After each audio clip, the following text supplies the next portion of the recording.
Welcome back to prime time news. భాగ్యనగరంలో దెయ్యాల బాధ విడిచిపెట్టడం లేదు. దెయ్యం పేరుతో కాలనీలు ఖాళీ అయిపోతున్నాయి. దెయ్యం భయంతో ఇప్పటికే 6 చనిపోయారు కూడా. తమను కూడా దెయ్యం చంపేస్తుందన్న భయం సీతాఫల్ మండి వాసుల్ని వెంటాడుతోంది. సికింద్రాబాద్ సీతాఫల్ మండీలో దెయ్యం తిరుగుతోందని, అది చంపేస్తోందన్న భయంతో జనం ఇంకా ఉడికిపోతున్నారు.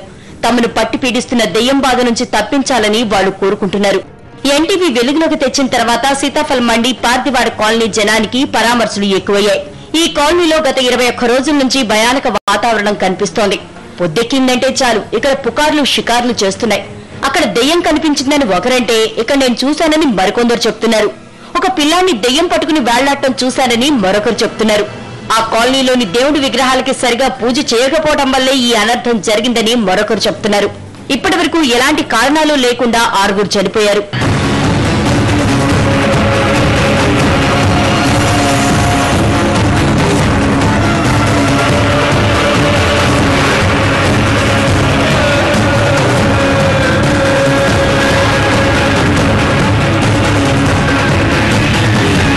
స్థానికంగా ఉన్న మార్కెట్లో పనిచేసుకుంటూ జీవనం సాగిస్తున్న సూర్య పరిస్థితి విభిన్నంగా ఉంది.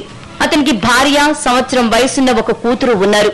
ఓ రోజు ఇతను మార్కెట్లో పని చేసుకుని ఇంటికి చేరుకునే సమయంలో అప్పటికే ఆమె చనిపోయింది. తన భార్య ఎందుకు చనిపోయిందో ఇప్పటికీ తనకు అర్థం కావటం లేదని సూర్య వాపోతున్నాడు.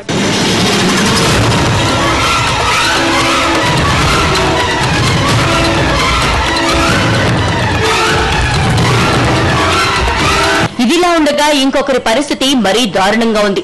2 అన్నదమ్ములు ఒకే ఇంట్లో నివసిస్తున్నారు. ఒక్కొక్కరు ఒక్కో గదిలో నివసిస్తుంటారు. 20 రోజుల క్రిందట అన్న ఉన్నట్టుండి ఇంట్లోకి వెళ్లి ఉరివేసుకుని చనిపోయాడు.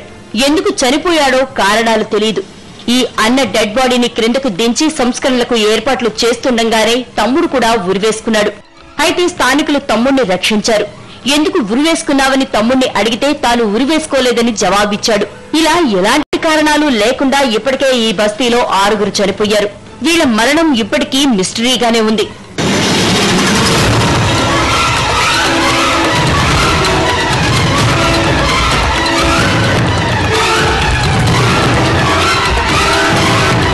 మరోవైపు సీతాఫల్ మండీలోని దెయ్యం భయం ఉందని ఎన్టీవీ ప్రసారం చేసినప్పటి నుంచి బస్తీలోని ప్రజలను పరామర్శించేందుకు రాజకీయ నాయకుల తాకిడి పెరిగింది. తాము ఇబ్బందుల్లో ఉన్నప్పుడు రాని రాజకీయ నాయకులు ఇప్పుడెందుకు వచ్చారంటూ స్థానికులు తిరగబడుతున్నారు. ప్రజల సమస్యల్ని పట్టించుకునే స్థానిక కార్పొరేటర్ ఇక్కడికి వచ్చి దెయ్యం గురించి వాకప్ చేశారు.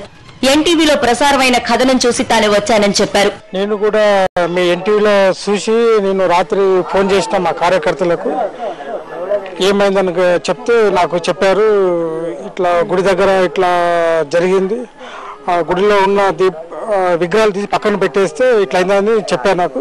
సరేలే పొద్దున వచ్చి నేను కనుక్కుంటాను ఇక్కడికి రావడం జరిగింది. మరోవైపు మూఢనమ్మకాలతో జీవిస్తున్న ఈ బస్తీవాసుల్ని చైతన్యపరిచేందుకు జన విజ్ఞాన వేదిక ప్రతినిధులు ముందుకొచ్చారు.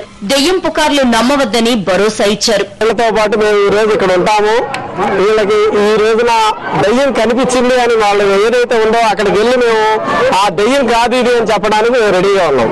ఎందుకంటే దెయ్యాలు ఉండవనేది మేము శ్మశానంలోనే తిరగడం మాకు అలవాటు కాబట్టి దెయ్యాలు లేవని చెప్పడానికి ఈ రోజు ఇక్కడ ఉంటాము.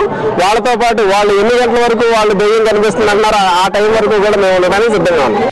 ఏది ఏమైనా ఎందరు భరోసా ఇచ్చినా కూడా ప్రజల్లో మాత్రం దెయ్యం భయం మాత్రం వీడడం లేదు. 20 రోజుల నుంచి ఇక్కడ పరిస్థితి దారుణంగా ఉందని చెప్పవచ్చు. ఈ సీతాఫల మండిలో ఆ మూఢనమ్మకాల పేరుతోటి ఇప్పటివరకు 6 చనిపోవడం జరిగింది. ఇక్కడ ఈ అరాచకం రాజ్యం వెళ్తున్నప్పటికీ అటు రెవెన్యూ అధికారులు కావచ్చు, ఇటు పోలీస్ సిబ్బంది కావచ్చు, ఇటు స్థానిక పొలిటికల్ లీడర్స్ కావచ్చు, ఎవరు కూడా దీని ముఖాన్ని చూసిన పాపాన పోలేదు. ఇప్పటి వరకు ఇక్కడ ఎలాంటి చర్యలు తీసుకోపోగా కేవలం ప్రజల మానాన ప్రజనికి వదిలేయడం జరిగింది. Camera person Rakesh రోషన్తో Ramesh వెట్ల, NTV.